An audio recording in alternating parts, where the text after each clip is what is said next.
e raise to power 2y plus e raise to power minus 2y minus 2 time of cos of 2x।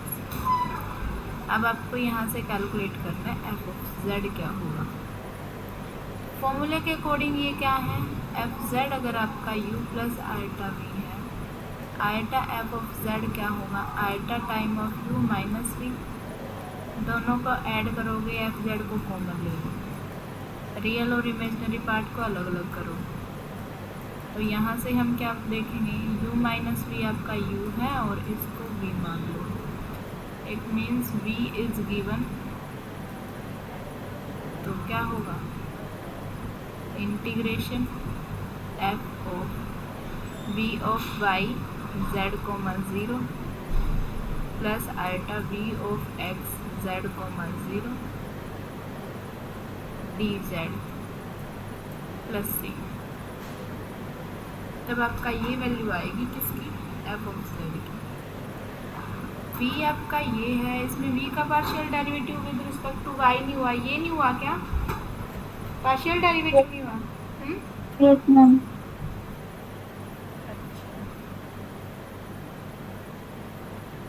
आप ऐसा कर सकते हो, इसमें पार्शियल डेरिवेटिव नहीं हुआ, ये जो है इसको आप लिख सकते हो, रिलेशन बताया था मैंने एक बार, sign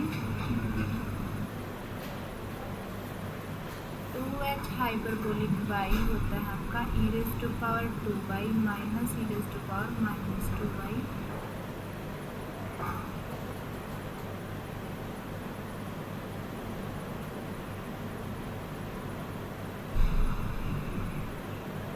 divide by 2 cos h2 hyperbolic y होता है आपका e raise to power 2y minus plus e raise to power minus 2y divide by 2। अब ये जो प्लस का है, इट मीन्स यहाँ कोस हाइपरबोलिक आ जाएगा। ये इक्वेशन क्या बन जाएगी, 2 sine of 2x divide by cos of hyperbolic 2y minus 2 into में 2 time of cos of 2x। 2 से 2 कैंसिल हो जाएगा नीचे से कॉमन लेने के बाद। ठीक है इतना। अब यहाँ से आपका क्या हुआ, b की वैल्यू है sine of 2x divide by cos of hyperbolic 2y minus cos of 2x। ये u हो गया, ये v हो गया, u बाई v करके कर सकते हैं, डेरिवेटिव तो करना है, v का square v as it is, u का पार्शियल डेरिवेटिव, फिर माइनस में u as it is, v का पार्शियल डेरिवेटिव। ऐसा नहीं करते हैं, यस मैम। ऐसे कर सकते हो तो देख लो, अदरवाइज फिर तो मैं करवाऊँगी ही, कंप्लीट ही कराना पड़ेगा, क्योंकि इसमें इतनी ज़्यादा प्रॉब्लम आएगी नहीं। ये ऐसे करके देखो ना, ये कैसे कर रही थी तुम। मैम वो सबसे पहले वो जब हमने देखा कि वो पार्शियल कैसे हुआ ना, वो ये सारा समझ नहीं आ रहा था, तो आपने जैसे ये लिख दिया कि इसकी जगह cos h2y से करना है।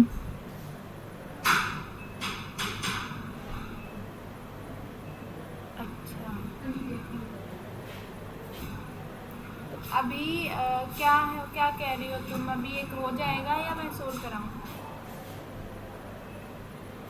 मैम एक बार समझा दो, ये वाला थोड़ा सा समझा दो, उसके आगे देखो एक ये देखो, v का विद रिस्पेक्ट टू हम पार्शियल डेरिवेटिव करेंगे x के, तो v का स्क्वायर तो नीचे वाले का स्क्वायर हो जाएगा।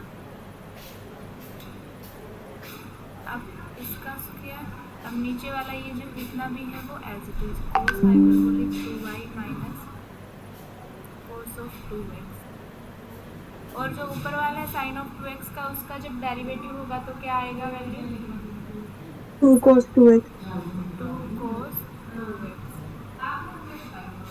फिर माइनस में ये sine of 2x as it is आ जाएगा, कोस ऑफ हाइपरबोलिक की जगह डेरिवेटिव कर रहे हैं विद रिस्पेक्ट टू x, तो ये क्या नहीं यहाँ से आ जाएगा 0, और यहाँ से क्या आ जाएगा, कोस का derivative sign of 2x into 2 minus हो जाएगा। ठीक है इतना। Yes ma'am. अब देखो इसमें क्या करोगे, इसमें साइन 2x का स्क्वायर हो जाएगा, 2 कॉमन आ जाएगा, यहाँ पे भी 2 कॉमन आ रहा है, 2 कॉमन लिया, ऊपर से आ रहा है cos 2 cos square 2x cos of hyperbolic 2y minus sine square 2x divide by cos hyperbolic 2y minus cos 2x whole square. अब ये आ गया। अब हमें क्या चाहिए, v का विद रिस्पेक्ट टू y चाहिए। अच्छा, जब हम इसमें वैल्यू रखेंगे, ये अब क्या आ गया, v का विद रिस्पेक्ट टू x, हमें चाहिए x की जगह z, y की जगह 0, तो इसमें क्या आ जाएगा, ये z आ जाएगा, y की जगह 0, cos 0 1, तो ये ख़त्म हो जाएगा। तो ये क्या आएगा यहाँ से 2 time of cos square 2z minus में sine square 2z divide by, यहाँ से ये ख़त्म हो जाएगा, cos हाइपरबोलिक 2y 0 रखेंगे, cos 0 1 होता है, 1 minus cos of 2z whole square. कितना आ गया। अब इसमें क्या है, इसमें भी आगे लगा सकते हैं, cos square theta minus sine square theta, आपका आता है cos ऑफ 2z, 2 ऑलरेडी है तो 4z हो जाएगा, बाहर 2 मल्टीपल में, अंदर 1 माइनस cos ऑफ 2z का स्क्वायर। तो यहाँ से भी हम लिख सकते हैं 1 माइनस cos 2z का कोई फॉर्मूला होता है क्या, 2 साइन स्क्वायर z।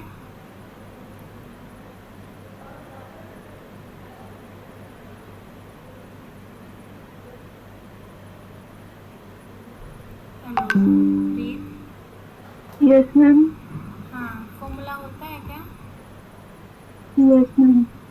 हाँ, 1 माइनस cos 2z का फॉर्मूला होता है 2 साइन स्क्वायर z, और इसका स्क्वायर है तो स्क्वायर बन जाएगा। ये आपकी वैल्यू आएगी फाइनली किसकी, partial derivative of v with respect to x, और जब z की जगह 0 पुट करेंगे, z x की जगह z और y की जगह 0। अब ऐसे, मैम? हाँ जी मैम वो ऊपर जब आपने 2 कॉमन लिया था तो आपने cos स्क्वायर 2x के बाद वो माइनस नहीं लगाया।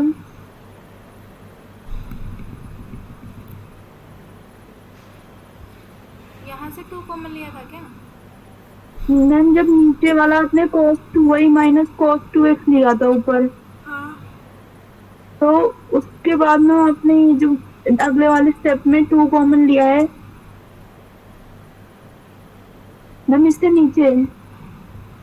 इसमें यहाँ ये रहा 2 कॉमन ले लिया, नीचे तो जरूरत ही नहीं है, ये कहाँ से, ये तो एज इट इज ही है, यहाँ से भी नहीं नीचे मैम, रखा। जो ऊपर आपने फिर लिखा था cos स्क्वायर, मैम जब आपने मल्टीप्लाई किया होगा, जब वो माइनस था तो cos 2y के साथ भी तो 2 cos 2x मल्टीप्लाई होगा।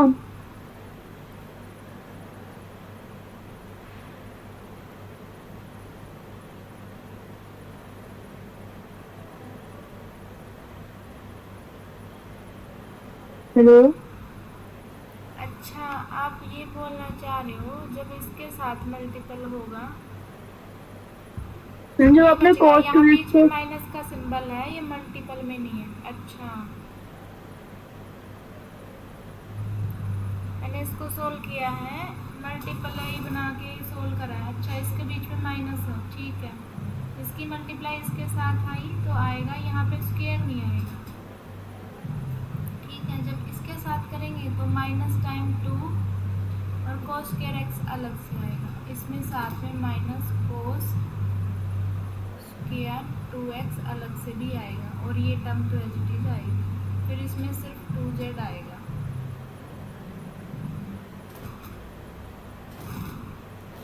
अब तो क्वेश्चन ही बदल जाएगा।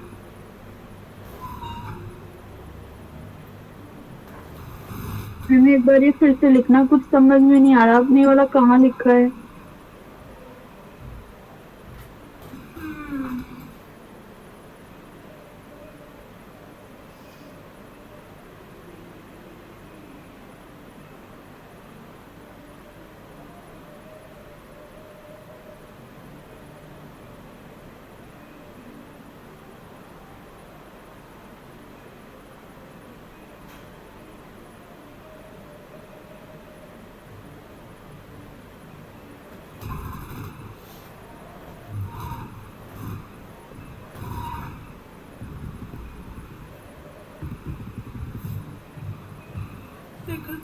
v क्या है?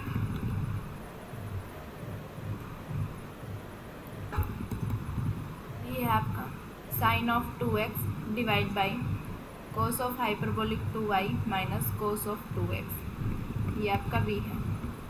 अब इस v में आपको करना है partial derivative with respect to x। वो सब चीज़ें आपने यहाँ कर चुके हैं। इसमें जब मल्टीप्लाई कराएंगे तो क्या क्या बचेगा आपके पास? Cos of hyperbolic 2y minus cos of 2x into 2 time of cos of 2x, फिर माइनस में 2 time of sine square 2 time of x divide by जो एज इट इज था cos of hyperbolic 2y minus cos of 2x whole square. ये वाली चीज़ आपके पास। अब इसमें क्या करेंगे? 2 कोस ऑफ 2x ये वाला और ये वाला मल्टीप्लाई कराएंगे अंदर। मल्टीप्लाई करवाने से क्या होगा? 2 कोस of 2x cos of hyperbolic 2y, यहाँ से इसकी मल्टीप्लाई करवाई minus 2 time of cos square 2x minus 2 time of sine square 2x divide में जितना है वो एज इट इज। फिर डिवाइड करेंगे। यहाँ से क्या कर लेंगे? ये जो माइनस है कॉमन ले लेंगे और ये प्लस हो जाएगा। यहाँ से cos square 2x plus sign square 2x 1 हो जाएगा। ये 2 कॉमन ले लिया, ये 2 बाहर। कोस of 2x cos of hyperbolic 2y minus 1 divide by जो ऑलरेडी था वो, या फिर इसको 2 को अंदर ही रखें तो 2 यहाँ और 2 यहाँ भी आएगा। इतना समझ में आया? यहाँ तो कोई डाउट हो तो पूछो।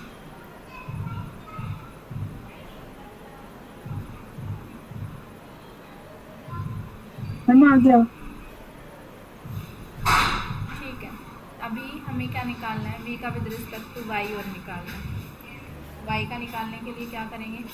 वही नीचे वाला तो यही स्क्वायर रहेगा, cos hyperbolic 2y minus cos of 2x का स्क्वायर। अब ये वाला as it is cos of hyperbolic 2y minus cos of 2x as it is. अब जब ऊपर u बाई v होता है, u मतलब ये साइन ऑफ 2x ऊपर वाले का डेरिवेटिव करेंगे विद रिस्पेक्ट टू y तो 0 आ जाएगा। ठीक है इतना?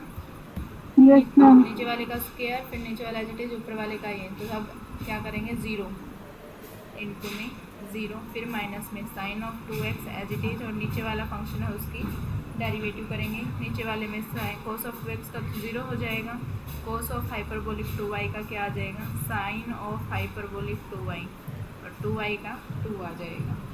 तो यहाँ से क्या आया आपका? Minus 2 time of sine of 2x sine of hyperbolic 2 time of y divide by cos of hyperbolic 2y minus cos of 2x whole square. यहाँ तक समझ में आया? Yes ma'am. ठीक है, अब आपको क्या करना है? जहाँ पर आपका x है वहाँ पर z रखना है, y है वहाँ पर 0 रखना है। तो रखेंगे इसमें पहले विद रिस्पेक्ट टू x वाले में v का विद रिस्पेक्ट टू x क्या आएगा? 2 time of cos of 2x है, यहाँ z आ जाएगा, यहाँ 0 है 1 आ जाएगा। तो 2 टाइम ऑफ कोस ऑफ, ये कौन सी वैल्यू थी? ये थी ना? Yes ma'am. z फिर माइनस में 2 डिवाइड में क्या है आपका? कोस ऑफ हाइपरबोलिक 2y, ये तो 1 हो जाएगा, 1 minus cos of 2z whole square. ये बनेगा आपका v का with respect to x at z0।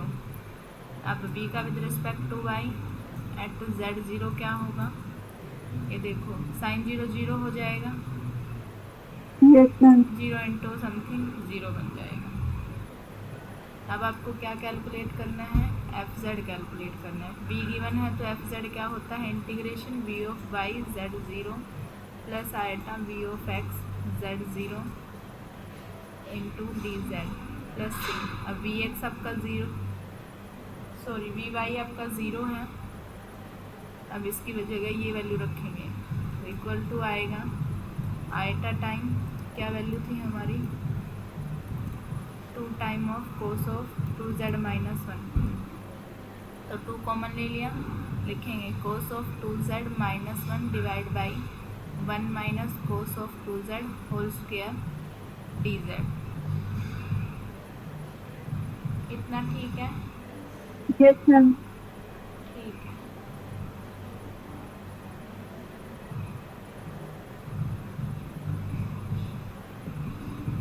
अब ये बताओ कोस ऑफ 2z माइनस 1 है या 1 माइनस, इसको ऐसे लिख ले, कोई फर्क पड़ेगा क्या?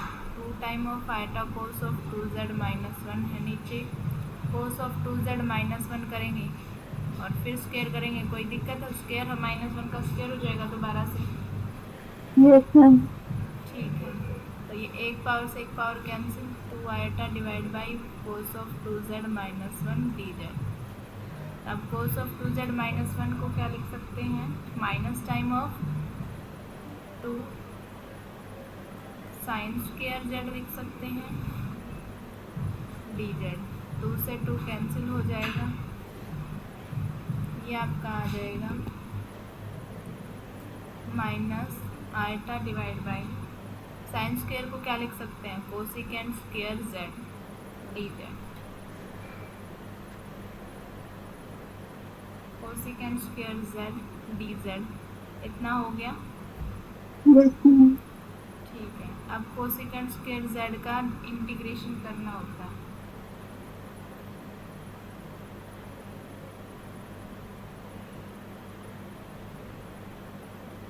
होता है कोसिकेंट स्क्वायर z का इंटीग्रेशन।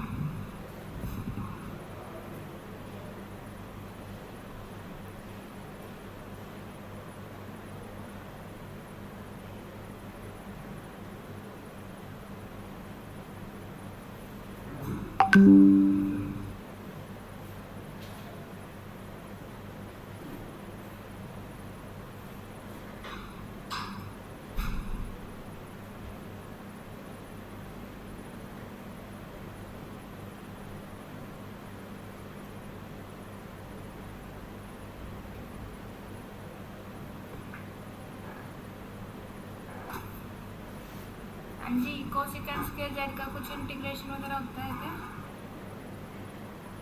मैम होता तो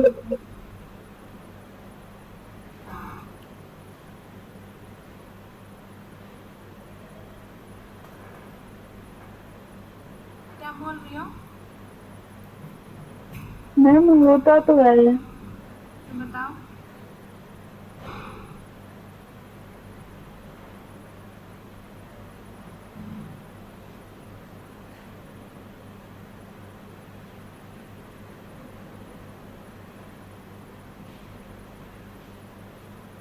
हम पता नहीं था।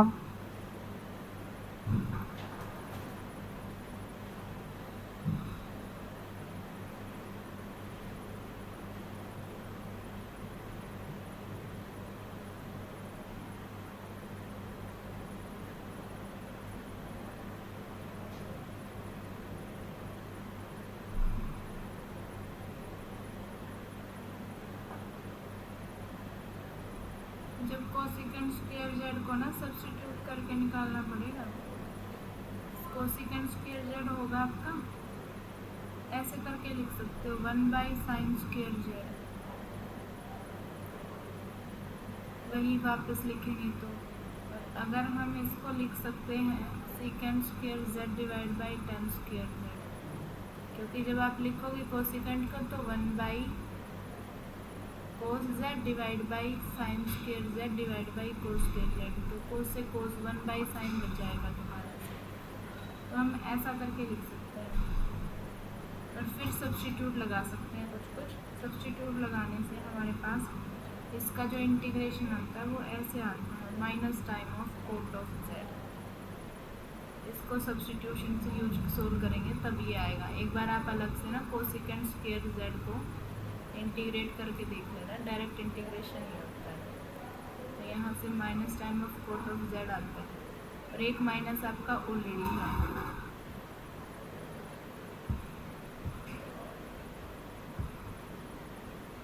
एक माइनस आपका ऑलरेडी है तो माइनस माइनस आपका हो जाएगा प्लस कोट ऑफ z।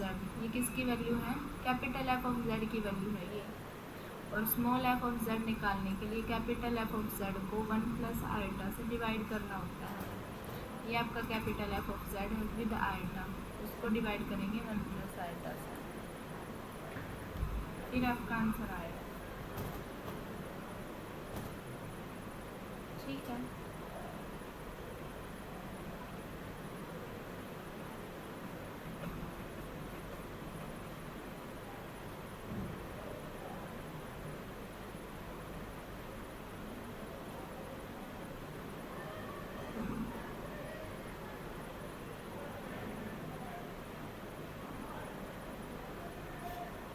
क्या आप इसका इंटीग्रेशन कर लोगे?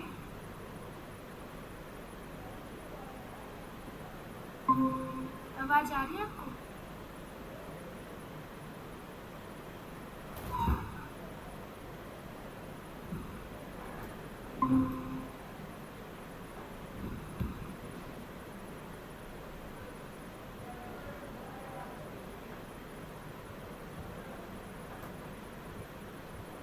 Hello, yes ma'am. हाँ जी, आपको आवाज आ रही है? कहाँ तक यस, सुना? कहाँ तक सुना आपने? मुझे लास्ट तक बता दिया।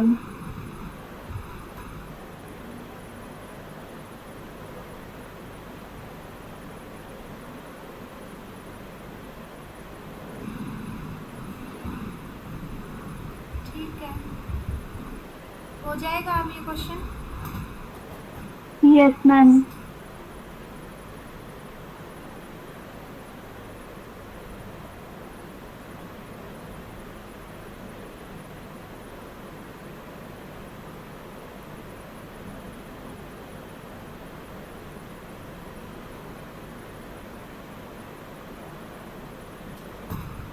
देखो, आज का टॉपिक है तुम्हारा कन्फॉर्मल मैपिंग,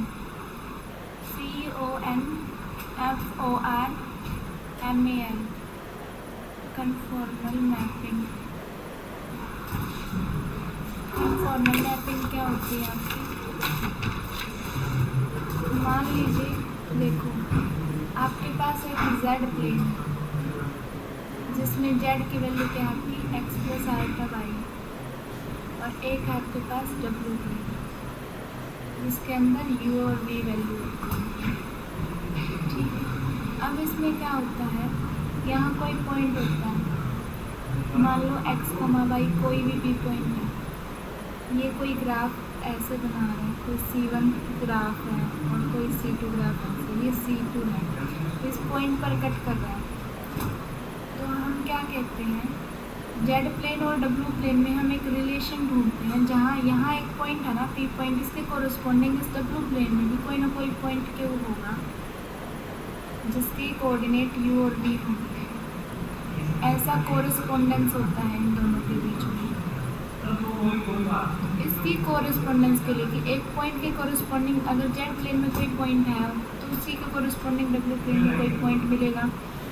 इसीलिए हम क्या बोल रहे हैं, जेड प्लेन में कोई C1 C2 कोई दो कर्व होंगे आपस में इंटरसेक्ट कर रहे होंगे।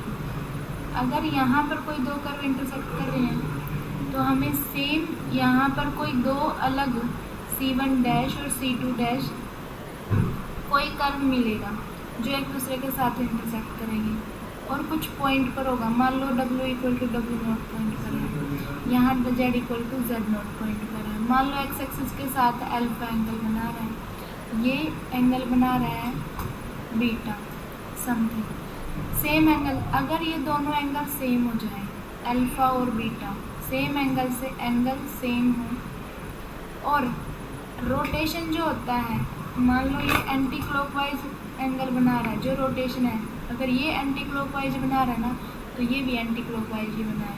मीन्स जो सेंस ऑफ रोटेशन है एंगल की वो भी सेम हो। तो हम क्या कहेंगे, ये जो दोनों मैपिंग है, ये दोनों मैपिंग आपकी कन्फॉर्मल हो जाएंगी। मैपिंग का मतलब है कि आपको किसी एक जगह से दूसरी जगह जाना होता है और एक जगह आपकी z equal to x plus alpha y कोई नंबर है, उसको आप दूसरी जगह भेजना चाह रहे हो, वो है आपका FZ functional value u plus alpha v. तो ये यहाँ कोई पॉइंट है, यहाँ के लिए आपके पास यहाँ कोई पॉइंट मिलेगा, तो वो आपकी मैपिंग होती है।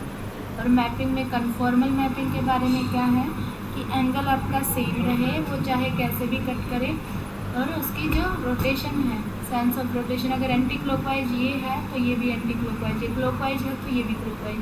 अगर ये सेम है तो हम क्या बोलेंगे, हमारी जो मैपिंग है वो कन्फर्म होगी। आ गई समझ? ये देखती हैं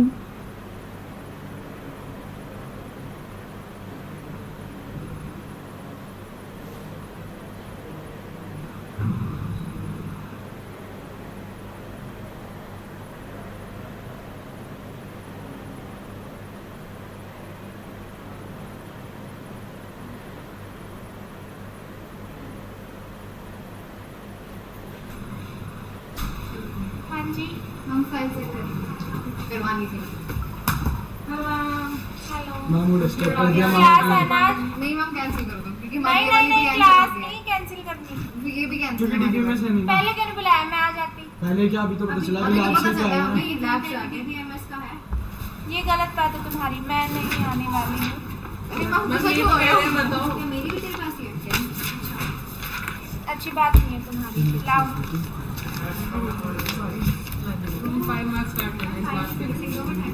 मैं 5 मार्क्स नहीं, मैं सिलेबस ही नहीं कराऊंगी तुम्हें। अरे मैम इतना गुस्सा क्यों हो रहा है? मैम आप पेपर दे दो, सिलेबस छोड़ो ना। हाँ पेपर ही दे दो हम गाएगा क्या? मैम क्या करेंगे इतना पढ़ के? अरे मेरी तीन फाइल घंटे गायब है भाई। सिलेबस नहीं है? इसके बाद चाहिए। चेक करना, चेक कर। ये मोड़ी। किसकी है ये? तनवीर, मेरी मैम। तुमने चेक नहीं कराई थी? नहीं मैम मैंने कहा था ना वो कल दिखा दूंगी चिपकाने रहते हैं। अब मेरी थी वो सुंदर सी फाइल मेरी थी। अच्छा, ये सुंदर, ये लिखे भी एक जैसे हैं तुम लोगों ने। मैम एक ही बंदे ने आउटपुट कॉपी निकाला करती है था। तू? हाँ हाँ चला यार। गया थी। अच्छा यार। अच्छा ठीक है, सही है।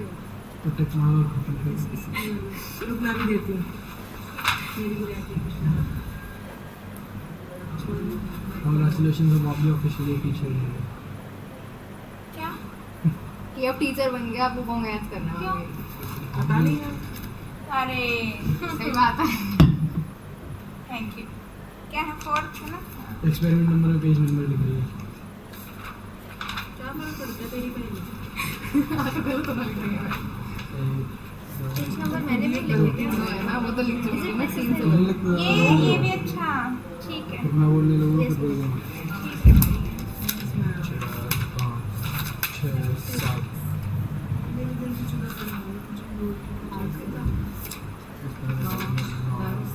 बस नहीं।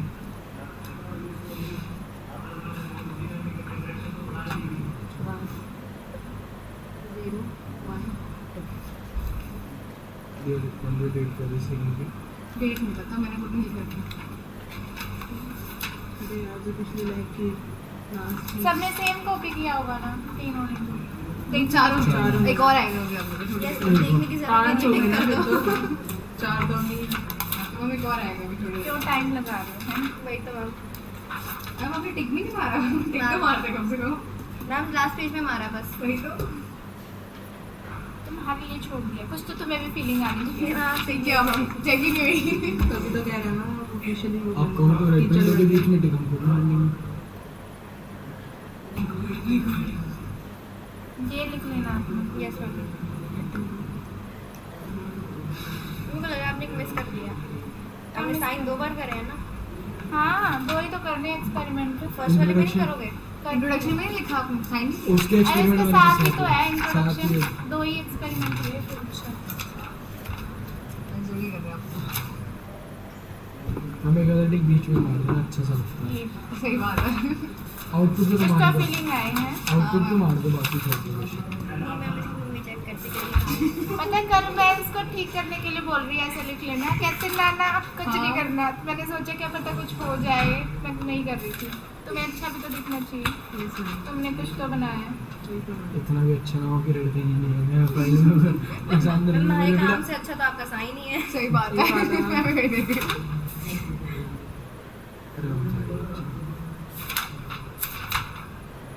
मम्मी यहीं पे खत्म है।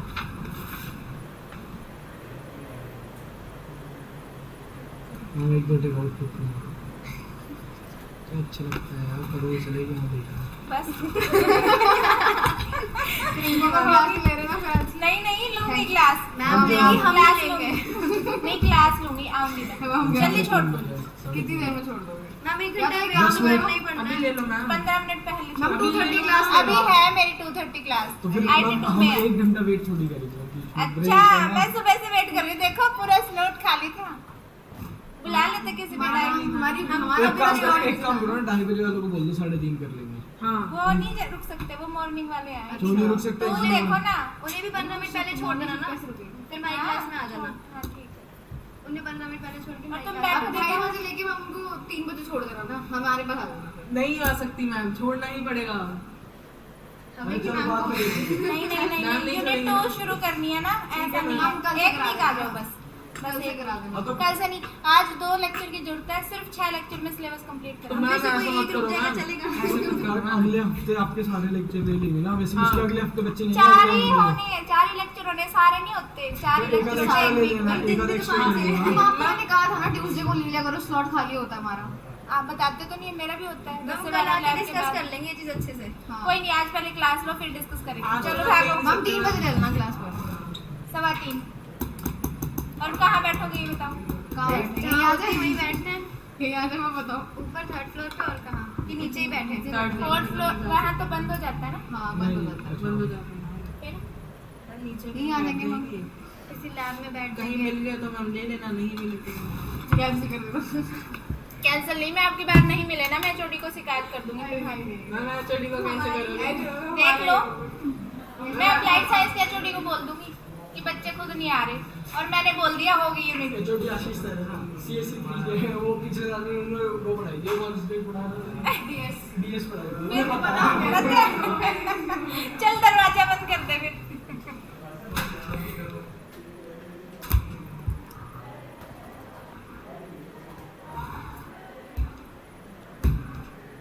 हाँ जी, क्या बता रही थी मैं आपको? कन्फॉर्मल मैपिंग के बारे में बता रही थी। हेलो, आवाज आ रही है आपको? ये नम आ रही है।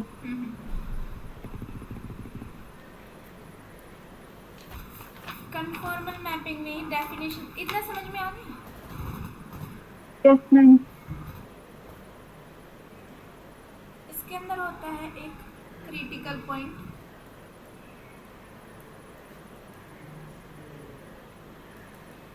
If a complex function f is analytic. Analytic आपने पढ़ लिया है, कोई भी कॉम्प्लेक्स फंक्शन एनालिटिक है किसी पॉइंट z0 पर, at a point z0, and if f dash z0 is equal to 0, then z0 is called a critical point। जहाँ पर आपका डेरिवेटिव उस पॉइंट पर 0 हो जाए वो पॉइंट आपका क्रिटिकल पॉइंट होता है, और फंक्शन आपका एनालिटिक होगा ही होगा उस पॉइंट पर। z0 is called critical point।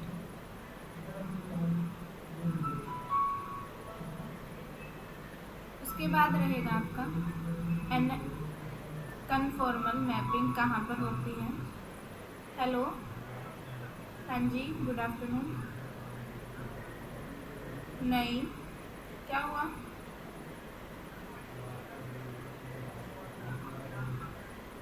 हाँ हाँ, बच्चे हैं, नहीं रुकना पड़ेगा क्योंकि मेरी अभी IT2 में क्लास है।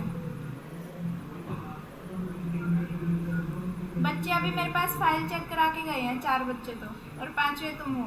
मैंने तुम्हें देख लिया है, और इनको तो रुकना ही पड़ेगा, है ना? ठीक है।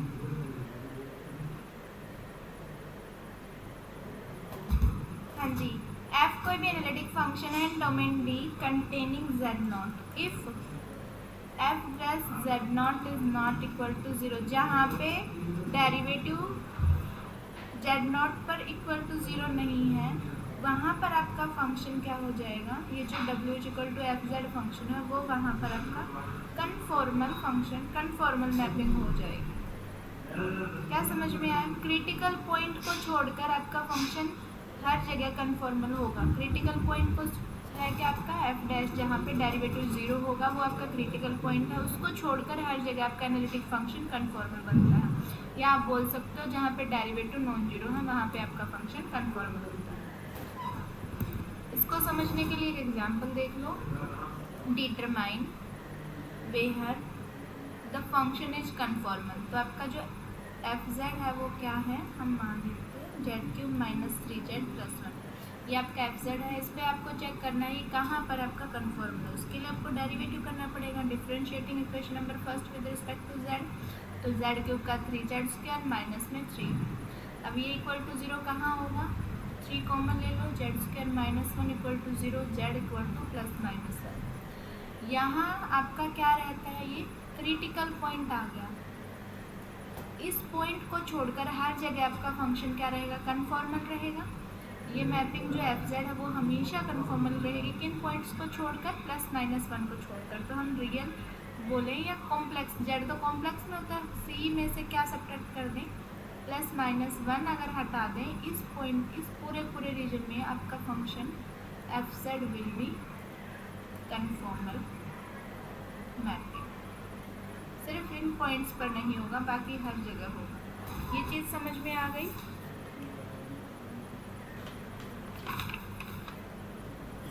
हाँ जी, ये चीज़ समझ में आ गई आपको। आवाज़ नहीं आ रही मुझे।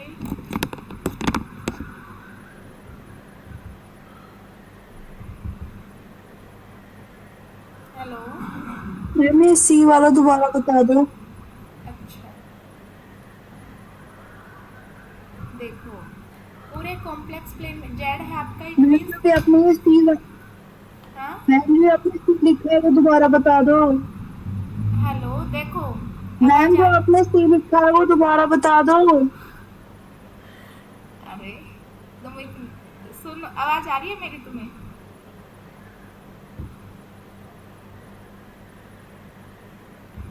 आवाज़ ही नहीं आ रही।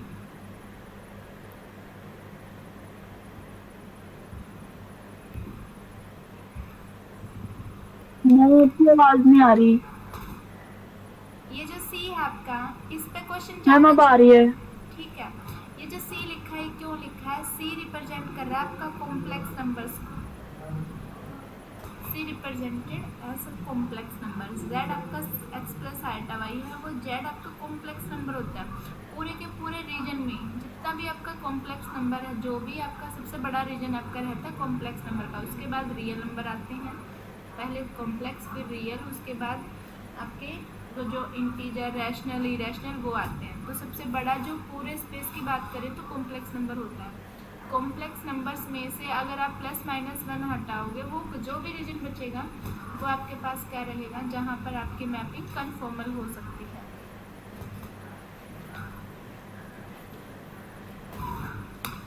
अब आ गया समझ आपको? यस मैम आ गया। ठीक है।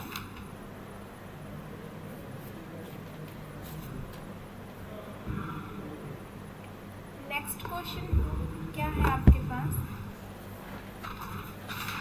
क्वेश्चन रहेगा determine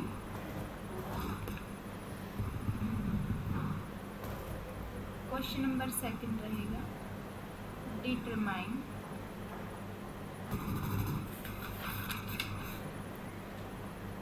for a complex mapping. आपने यहाँ पर क्वेश्चन में दिया हुआ है कोई कॉम्प्लेक्स मैपिंग है W=z²। हमने मान ली ये मैपिंग आपकी कॉम्प्लेक्स है, तो आपको शो करना है, शो दैट, फर्स्ट क्या शो करना है, कोफिशिएंट्स ऑफ मैग्निफिकेशन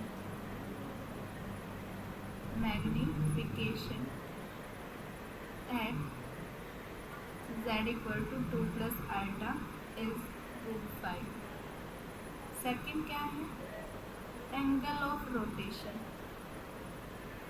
आपको क्या शो करना है, angle of rotation at z=2 + iota क्या होगा, वो टेंजेंट इनवर्स 0.5 होगा। थर्ड क्या है, कि जो सर्कल है, सर्कल मोड z-1 = 1, वो मैप चला जाएगा, मैप टू ए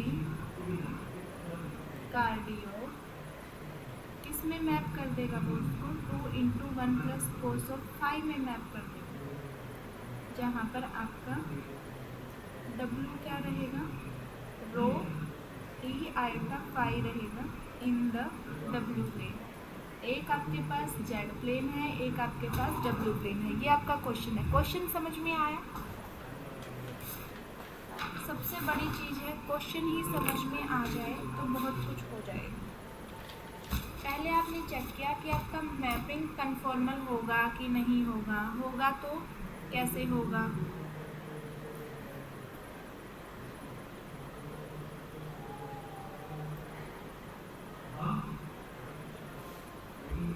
अब क्वेश्चन क्या कह रहा है, अगर आपकी मैपिंग कन्फॉर्मल है, आपको शो करना है कोफिशिएंट ऑफ मैग्नीफिकेशन, को एंगल ऑफ रोटेशन और ये मैप भी करेगा। तो तीन चीज़ हैं एक ही क्वेश्चन में साथ में बता रहा हूँ। क्या है? फर्स्ट, पहले आपको पता होना चाहिए जो कोफिशिएंट ऑफ मैग्नीफिकेशन है। जैसे जेड पोलर कोऑर्डिनेट में जब आप लिखते हो जेड की value r e iota theta होती है और w में होगी रो e आइटा फाई। इतना पता है, exponential raise to power iota phi. ठीक है। कोफिशिएंट ऑफ मैग्नीफिकेशन वो आपका होता है ये इसका रो और इसका आर का रेशियो, और एंगल ऑफ रोटेशन होता है जो इसका एंगल है उसमें से ये वाला एंगल हम सब्ट्रैक्ट करते हैं। ये चीज़ सुन, ठीक है? ठीक है, एक मिनट।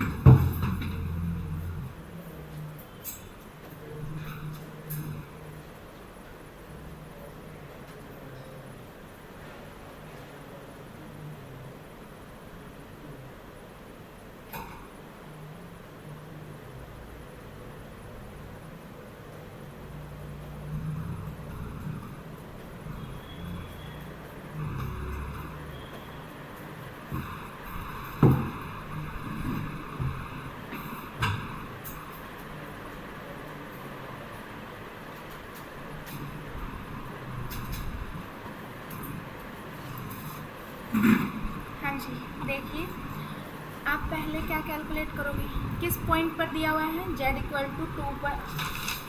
2 + आइटा। आपको कैलकुलेट करना है किस पे, z = 2 + आइटा पे। एट z = 2 + आइटा पर आपको चेक करना है।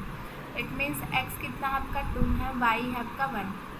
अब आपको क्या करना है, r की वैल्यू निकालनी है, तो r निकालोगे √x², 2 का स्क्वायर 4 + 1 √5 आ जाएगी। अब थीटा निकालोगे, tangent inverse y/x, first quadrant में पड़ेगा 1/2, ऐसे ही रहेगा।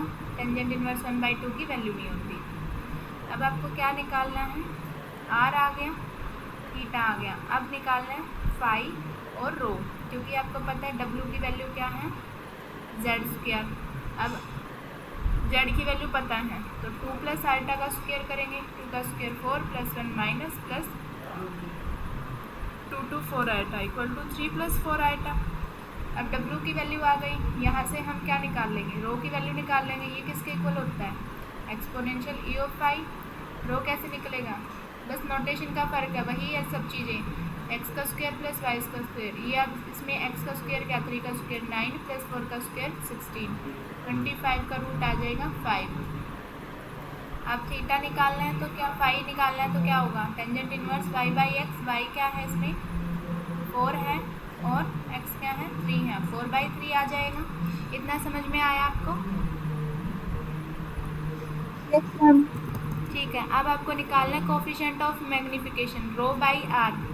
रो क्या है 5, r कितना है √5। तो यहाँ से हम निकालेंगे रो 5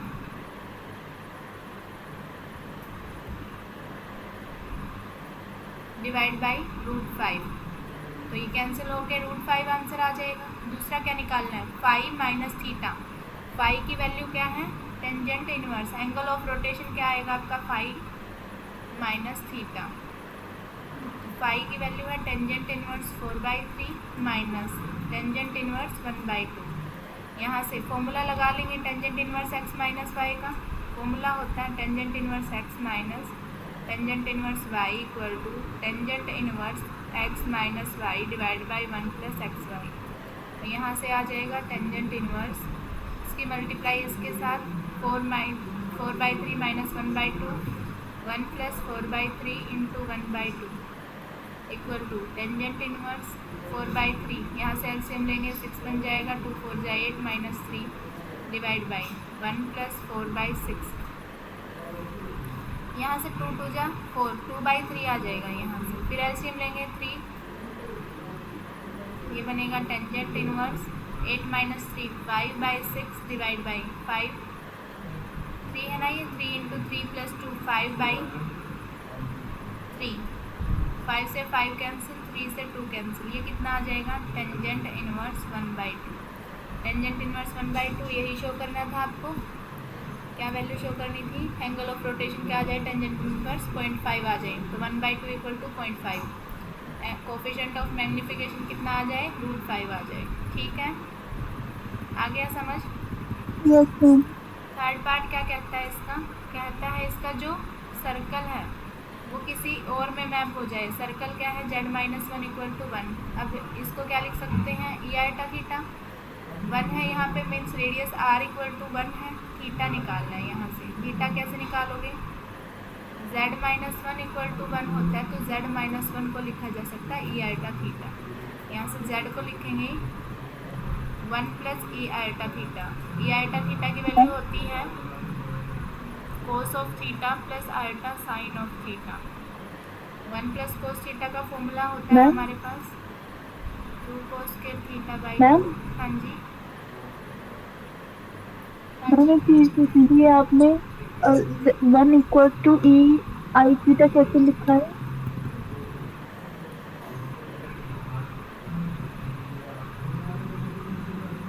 ये होता है z-1 इक्वल टू z-1 का जो मॉडुलस होता है वो इक्वल टू 1 होता है ना, तब हम जब खोलते हैं जैसे modulus of z equal to r होता है तो z की वैल्यू होती है r e आइटा थीटा। तो उसी सेंस में हम लिखते हैं मोड z-1 इक्वल टू 1 है तो z-1 आएगा 1 इंटू e आइटा थीटा। ठीक है,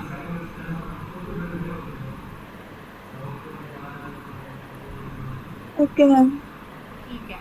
अब साइन ऑफ थीटा का भी फार्मूला होता है 2 sine theta by 2 into cos of theta by 2।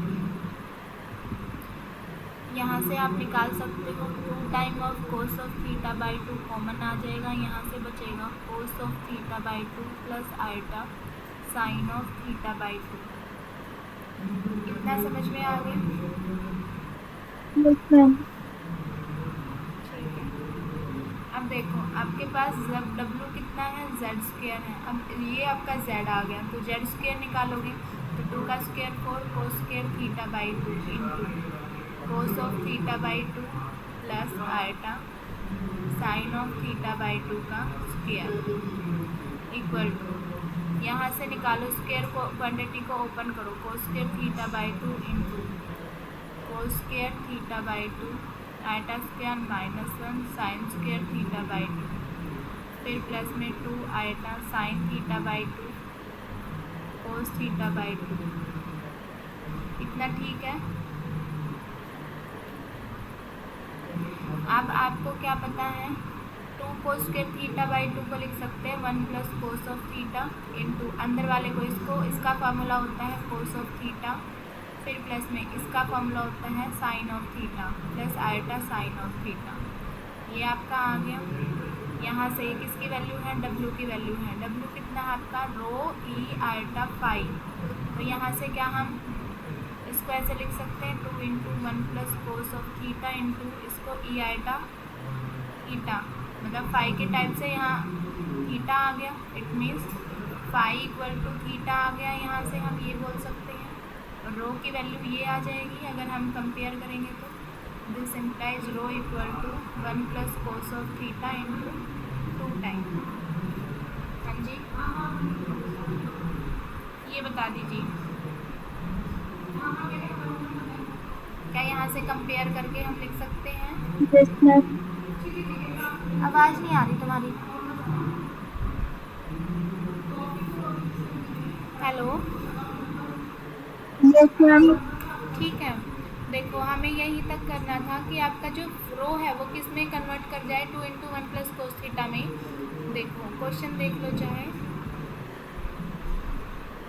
Third part क्या था, circle modulus z - 1 map to a cardioid rho equal to 2 × 1 + cos of phi equal to theta आ गया हमारा, जहाँ पे ये आपका डब्ल्यू प्लेन में है। तो इसने किस में मैप कर दिया, कार्डियोड में मैप कर दिया। ठीक है, कर सकते हो ऐसे। Yes ma'am. ठीक है, इसके लिए तुम्हें क्वेश्चंस अपने आप ट्राई करना, अदरवाइज जैसे भी टाइम लगेगा मैं तुम्हें भेज दूँगी। अभी मेरी क्लास है।